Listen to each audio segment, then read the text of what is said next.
মুসলমানের ছেলেরা, খুব খেয়াল করে শোনো, আমার আল্লাহ পাক আজ আমরা যে 500 টাকার নোটগুলো দেখি আমাদের ভালো লাগে, আমাদের এর প্রতি আকর্ষণ রয়েছে। আমার আল্লাহ পাক বলে দিয়েছেন এই 500 টাকার কি দাম আছে, কি মূল্য আছে, ও তো 2 কেজিও গোশত হবে না। 2 কেজি গোশত কিনলেই শেষ। আপনি যদি খাসির দিকে চলে যান, না না 1 কেজি খাসির দাম তো প্রায় 850 টাকা, ও তো 1 কেজি গোশত হবে না।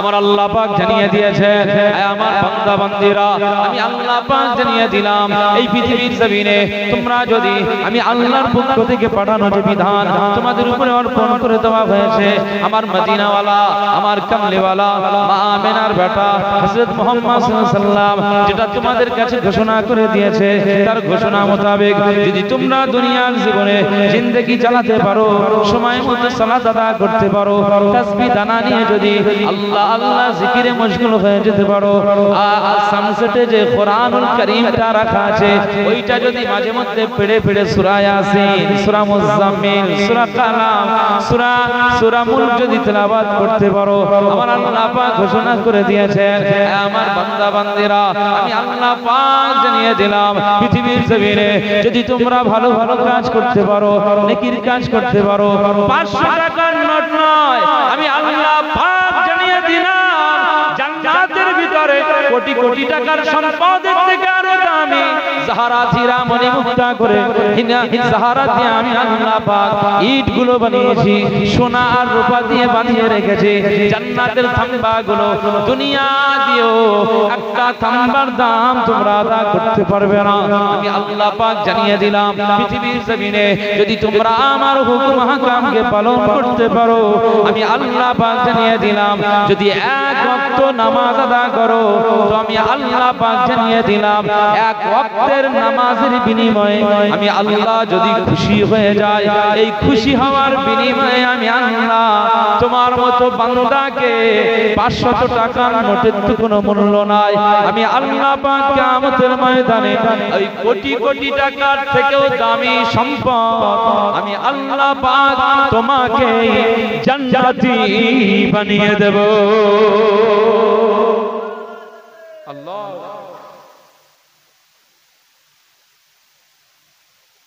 এই যে একটা দানা আপনি সুবহানাল্লাহ বললেন, তাসবিহ কি বললেন, সুবহানাল্লাহ, এই যে বলেছেন একটা সুবহানাল্লাহ বললে বলা হয়েছে 10টা সওয়াব, 10টা গুনাহ।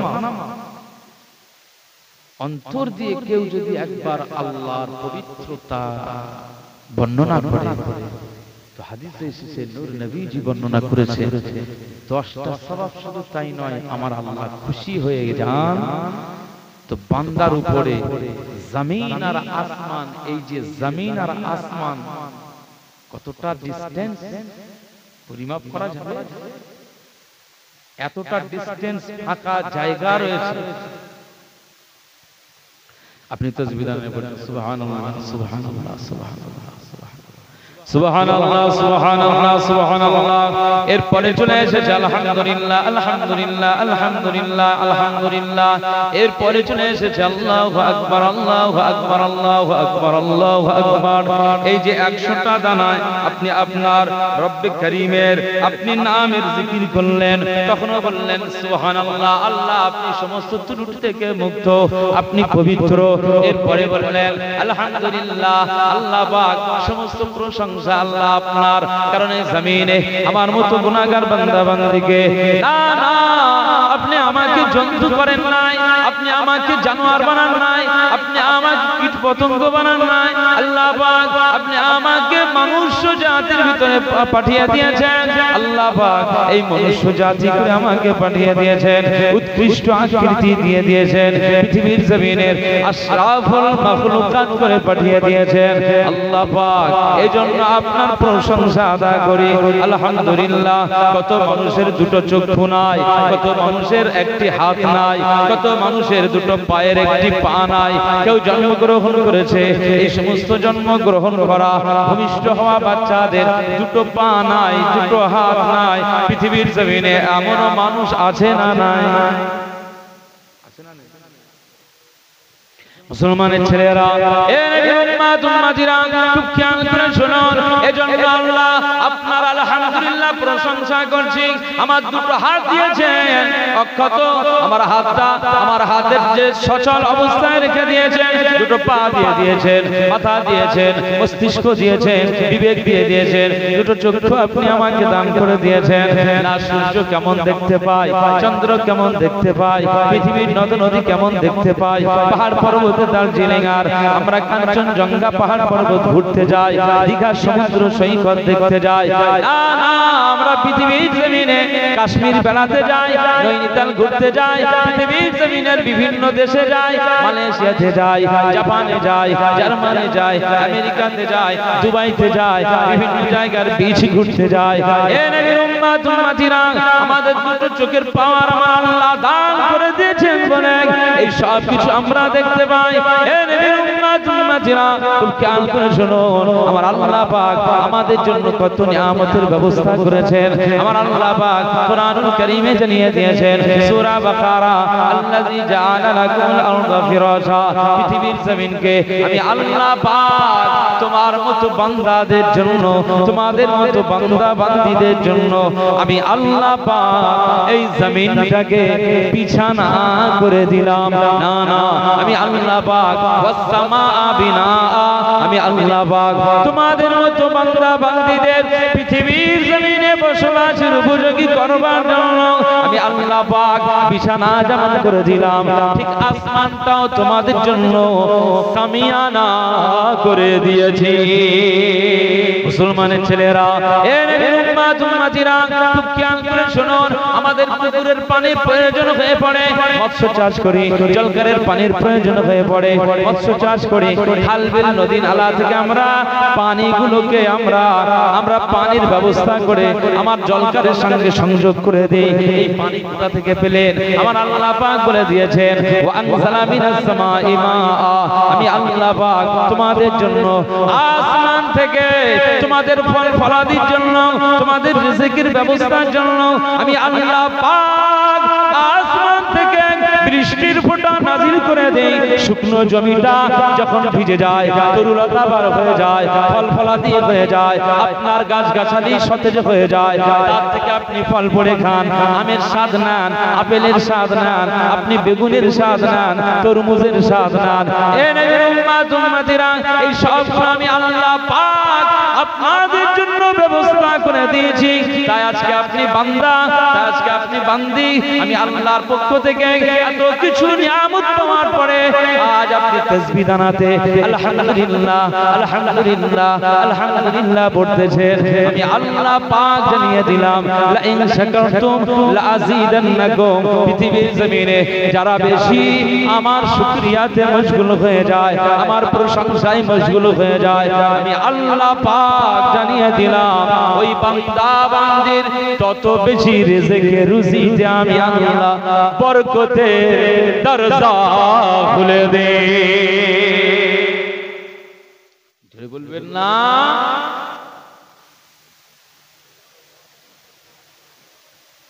তাহলে আপনার এই তাসবিহ দানা এটা জিকির করবার আমলে পরিণত করবার দরকার আছে। সুবহানাল্লাহ, আলহামদুলিল্লাহ, আল্লাহু আকবার। 100টা দানা আপনি শেষ করলেন প্রতি ওয়াক্ত। একটা সুবহানাল্লাহ বললে জমিন আর আসমানের মধ্যবর্তী যে ফাঁকা অংশ, এই টোটাল ফাঁকা অংশের মতো আমার আল্লাহ আপনার সওয়াব অ্যাকাউন্টে ভরিয়ে দেন। একবার জোরে বলুন সুবহানাল্লাহ। না আমি জিকির করব না, আমি নামাজ পড়ব, কে কি করবে? ইমাম সাহেব চিল্লে গলা ফেটে যায়, হুজুর ও চিল্লে গলা ফেটে যায়,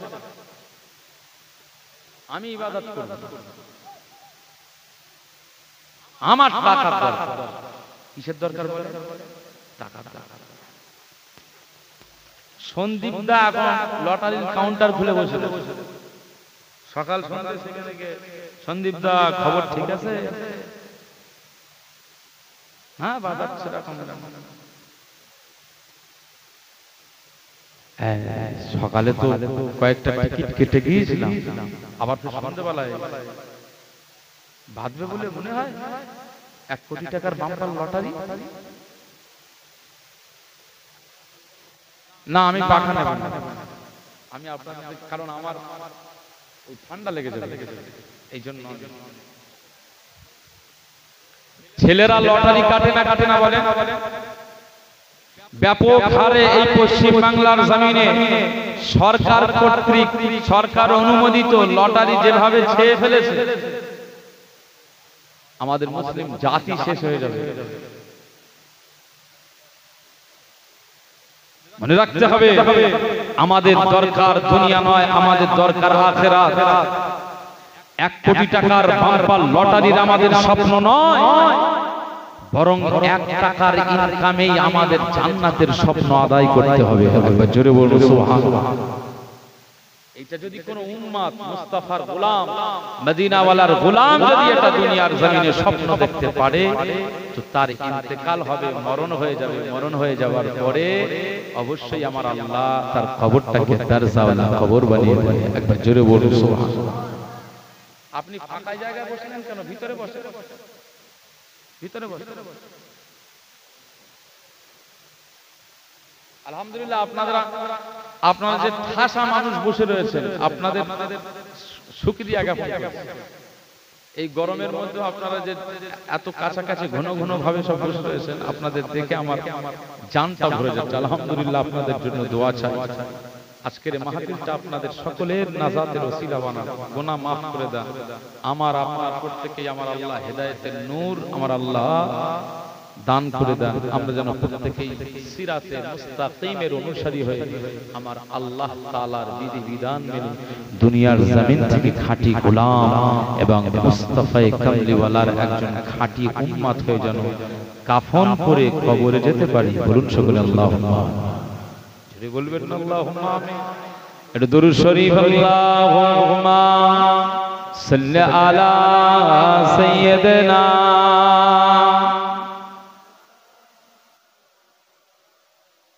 ওয়া আলা আলি সাইয়্যিদিনা।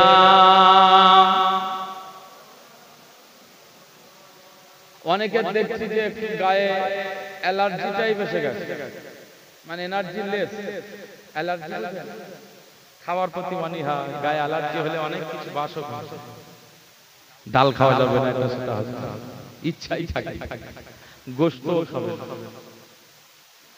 তা আপনাদের অ্যালার্জিটাই কোনো ব্যাপার আছে? রাসূলুল্লাহর শানে দরুদ পড়বেন, এতে কোনো সমস্যা নেই। অনেকের ঘুম টুম মতো লাগছে, এগুলো ছাড়িয়ে ফেলে। আজ এটা দরুদের মজলিস, দরুদ এই জায়গায় পড়বেন তো মদিনাওয়ালা খুশি হয়ে যাবে। এই জায়গা ছাড়া আপনি আর অন্য দোকানে, চায়ের দোকানে বসে দরুদ পড়তে পাবেন না, সুযোগ পাবেন না। এটাই আপনার সুযোগ এসে গেছে। দরুদ পড়েন, মহব্বতে পড়েন। রাসূলুল্লাহর শানে যত বেশি দরুদ পড়তে পারবেন, তত বেশি আপনার হৃদয়ে আমার আল্লাহ রাসূলুল্লাহর মহব্বত পয়দা করে দেবেন। জোরে বলুন সুবহানাল্লাহ। तेरी खुशबू मेरी चादर, तेरे तेवर मेरा ज़ेवर, तेरे खुशबू मेरी चादर, तेरे तेवर मेरा ज़ेवर, तेरा शेवा मेरा मसलक, वरफ़ाना लका ज़िक्र, बोलो ना सुभान अल्लाह। वरफ़ाना लका ज़िक्र, वरफ़ाना लका ज़िक्र, वरफ़ाना लका ज़िक्र, वरफ़ाना लका ज़िक्र। জোরে বলেন না সুবহানাল্লাহ। আমার আল্লাহ তাআলা এটা কোরআনের আয়াত নাযিল করেছেন সূরা ইনশিরাহ। আলাম নাশরাহ লাক, আউযু বিল্লাহি মিনাশ শাইতানির রাজীম। আলাম নাশরাহ লাকা সাদরাক ওয়া ওয়াদা'না আনকা বিজরাক আল্লাযী আনকাযা যাহরাক ওয়া রাফা'না লাকা যিকরাক। আল্লাহ পাক তার হাবিবকে কেন্দ্র করে বলছেন, হে আমার হাবিব, হে আমার মুস্তাফা, আমি আল্লাহ পাক আপনাকে तमाम জগতের ভিতরে আপনার জিকির, আপনার আলোচনা, আপনার ইজ্জত, আপনার সম্মানের পাল্লাটা আমি আল্লাহ আরশ চুম্বি করে দিয়েছি। একবার জোরে বলুন সুবহানাল্লাহ। तेरी खुशबू मेरी चादर, तेरे तेवर मेरे ज़ेवर, तेरा لك ورفعنا لك ذكرك ورفعنا لك ذكرك ورفعنا لك ذكرك ورفعنا لك ذكرك ورفعنا لك ذكرك मेरी मंजिल तेरी आहट मेरी मंजिल तेरी आहट मेरा सिदरा तेरी चौखट मेरी मंजिल तेरी आहट मेरा सिदरा तेरी चौखट तेरा कागर तेरी कागर मेरा सागर तेरा सेहरा मेरा पंघट मैं अजान से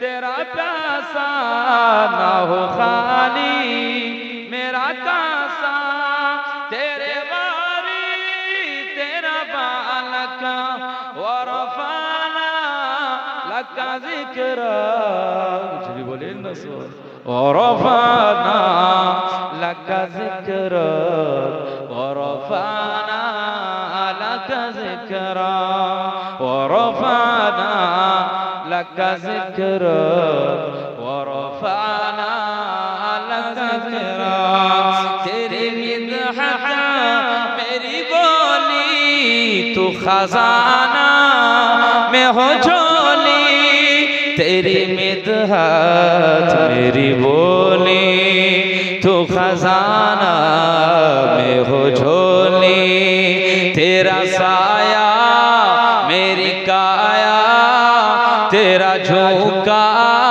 मेरी डोली तेरा रास्ता मेरा हादी तेरी यादी मेरी वादी तेरे ज़र्रे मेरे दीपक वरफाना लका ज़िक्र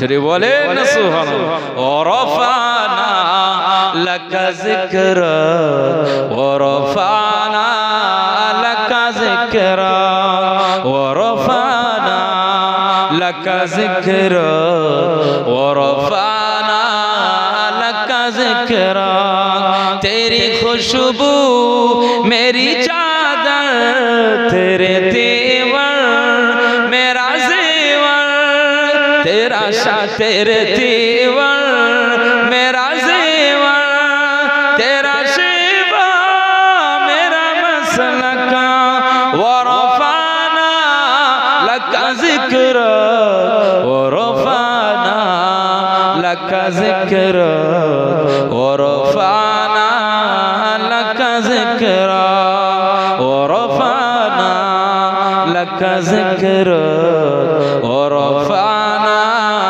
लका ज़िक्र तेरे दम से दिल बीना कभी फारा कभी सीना तेरे दम से दिल बीना कभी फारा कभी सीना न हो क्यों फिर तेरी खातिर मेरा मरना मेरा जीना ये ज़मीं भी हो फलक सी ये ज़मीं भी हो फलक सी नज़र आए जो धनक सी तेरे दर से मेरी जान तक वरफाना लका ज़िक्र बोले न सुभान अल्लाह चलो है ना वरफाना लका ज़िक्र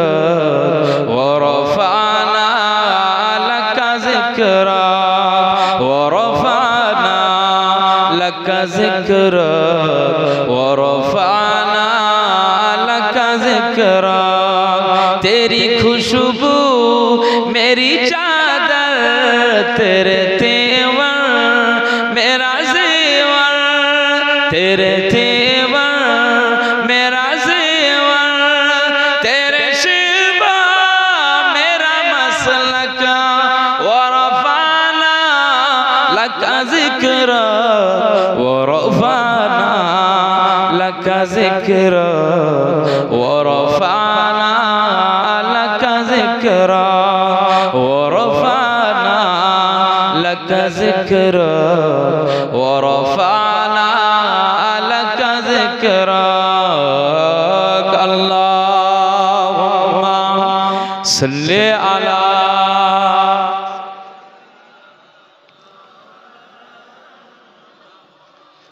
ওয়ালা আলি সাইয়্যিদিনা।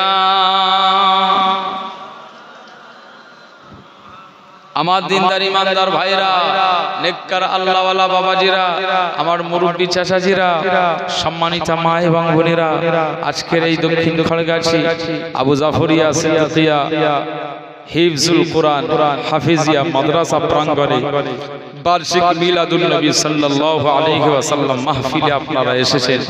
আপনাদেরকে আমি একটা কথা বলবো, এই পৃথিবীর জমিনে আপনার হৃদয়ে আল্লাহ এবং আল্লাহর রাসূলের ভালোবাসার এই জায়গাটা আপনি হৃদয়ে তৈরি করুন।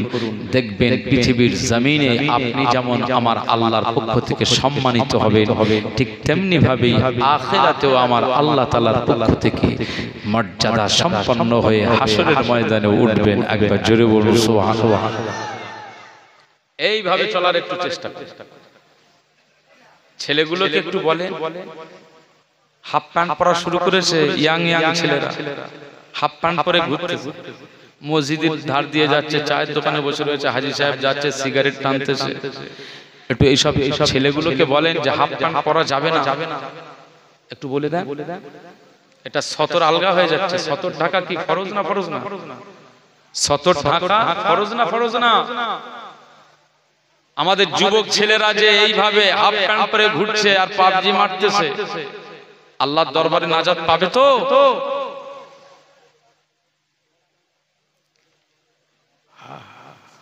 মুসলমানের ছেলেরা, এ নবীর উম্মত উম্মতিরা, খুব খেয়াল করে শুনুন। আমার আল্লাহ পাক হাবিবে কিবরিয়াকে লক্ষ্য করে বললেন, ইয়া আইয়ুহান নাবিয়্যু ইন্না আরসালনাকা শাহিদান ওয়া মুবাশশিরান ওয়া নাযীরা ওয়া দাঈয়ান ইলাল্লাহি বিইজনিহি ওয়া সিরাজাম মুনীরা। আমার আল্লাহ পাক হাবিব নবীকে কেন্দ্র করে বলেন, হে আমার হাবিব, হে আমার মুস্তাফা, আপনি तमाम জগতের জন্য আপনাকে পাঠানো হলো কুসংস্কার দূর করে দেওয়ার জন্য, জাহান্নামের সতর্ককারী রূপে জান্নাতের সুসংবাদ দেওয়ার জন্য। হে আমার হাবিব, হে আমার মুস্তাফা, আমি আল্লাহ পাক এই জমিনের উপরে আপনাকে পাঠিয়ে দিলাম। আপনি জাহান্নামের ভয় দেখাবেন, জাহান্নামের সতর্ক করবেন, আর একটি কারণে পাঠিয়ে দিলাম, জান্নাতের সুসংবাদ দিয়ে দেবেন, জান্নাতের কথা ঘোষণা করে দেবেন।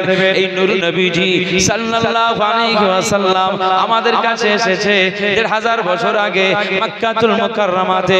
মা আমেনা রাদিয়াল্লাহু তাআলা আনহার গর্ভ থেকে তিনি যে ভূমিষ্ঠ হয়েছিলেন, ওই যে মক্কাতুল মুকাররমার মক্কাতুল মুকাররমা, আমার আল্লাহ পাক কাবা বাইতুল্লাহর কাছাকাছি একটি জায়গা, যে জায়গা আজও সেটাকে হেরিটেজ করা আছে। মুস্তাফা কামলিওয়ালার বাড়ি, রাসূলুল্লাহ সাল্লাল্লাহু আলাইহি ওয়াসাল্লামের বাড়ি, যারা উমরাতে গেছেন, যারা হজ করেছেন, রাসূলুল্লাহ সাল্লাল্লাহু আলাইহি ওয়াসাল্লামের জন্মের ভিটা নিশ্চয়ই তারা দেখে এসেছেন। কাবা বাইতুল্লাহর ঠিক কাছাকাছি ওই বাড়িটা আমরা নিজে চোখে দেখে এসেছি। এ নবীর উম্মত উম্মতিরা, খুব খেয়াল করে শুনুন। রাসূলুল্লাহ সাল্লাল্লাহু আলাইহি ওয়াসাল্লাম যে ঘরে জন্ম নিয়েছিলেন, মা আমেনা রাদিয়াল্লাহু তাআলা আনহা বর্ণনা করেন, আমার গর্ভে থেকে আমার নূর নবীজি, আমার বেটা মুহাম্মদ সাল্লাল্লাহু আলাইহি ওয়াসাল্লাম আমার কুড়ে ঘরে যখন জন্ম নিয়েছিলেন, আমি আমেনা রাদিয়াল্লাহু আনহা আমি জানিয়ে দিলাম, সুবহে সাদিকের সময়, না রাতে না দিনে, মিডল সময়, সুবহে সাদিকের সময়, এই সময়টা আমার ঘরটা অন্ধকারময় ছিল। না না, আমার বেটা মুহাম্মদ সাল্লাল্লাহু আলাইহি ওয়াসাল্লাম যখন জন্ম নিয়েছেন, তার জন্মের পরে আমি আমেনা দেখতে পাই, আমার বেটা মুহাম্মদ সাল্লাল্লাহু আলাইহি ওয়াসাল্লামের নূরানি চেহারার বরকতে আমি আমেনার কুড়ে ঘর, অন্ধকার ঘরটা আমার আল্লাহ আলোয় আলোকিত করে দিয়েছে।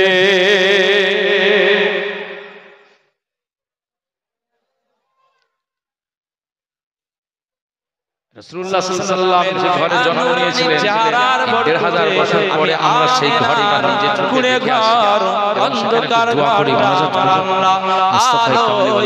আলোকিত করে দিয়েছে। যেন ফয়েজ জারি রয়েছে, একবার জোরে বলুন সুবহানাল্লাহ। সেই ঘরটা এখন গভর্নমেন্ট সরকার টেকআপ করছে। মাকতাবাতু মক্কাতুল মুকাররমা, মাকতাবাতু মক্কাতুল মুকাররমা, নূর নবীজি সাল্লাল্লাহু আলাইহি ওয়াসাল্লামের ওই জন্মের ঘরটা এখন মাকতাব হয়েছে, লাইব্রেরি হয়ে গেছে। মাকতাবাতু মক্কাতুল মুকাররমা, লাইব্রেরি হয়ে গেছে। আর একটা বাড়ি আছে, সেই বাড়িটার নাম কার জানেন? আবু জাহেলের। আবু জাহেলের বাড়ি পাশে। রাসূলুল্লাহ সাল্লাল্লাহু আলাইহি ওয়াসাল্লাম আসতেন ওখান থেকে কাবা বাইতুল্লাহতে আসতেন ইবাদতের জন্য, নামাজের জন্য, সালাতের জন্য, তাহাজ্জুদের নামাজ আদা করার জন্য। ওই আবু জাহেল বদমাইশি করত, ষড়যন্ত্র করত, রাসূলুল্লাহ সাল্লাল্লাহু আলাইহি ওয়াসাল্লামের উপরে আক্রমণ করত। এত বদমাইশ করেছে পৃথিবীর জমিনে আবু জাহাল, এত অত্যাচার করেছে আমার মুস্তাফা কামলিওয়ালার উপর, যা ইতিহাসে এরকম নজির নাই। রাসূলুল্লাহর উপরে কষ্ট দিয়েছে। সেই আবু জাহালের বাড়িটা এখনো রয়েছে, তবে সেটা এখন হয়ে গেছে কি জানেন? পায়খানা ঘর। সরকার টয়লেট করে দিয়েছে। আমরা যারা উম্মত মুহাম্মাদি রাসূলুল্লাহ সাল্লাল্লাহু আলাইহি ওয়াসাল্লামের আশিক উম্মত, আমরা যারা নূর নবীজিকে মহব্বত করি, আমরা সেখানে গিয়ে আবু জাহেলের ঘরে না গেলে আমাদের জান ঠান্ডা হয় না। পেশাব পায়খানা অন্তত ওর ভিটেই না করে আসলে মন ভালো লাগে না।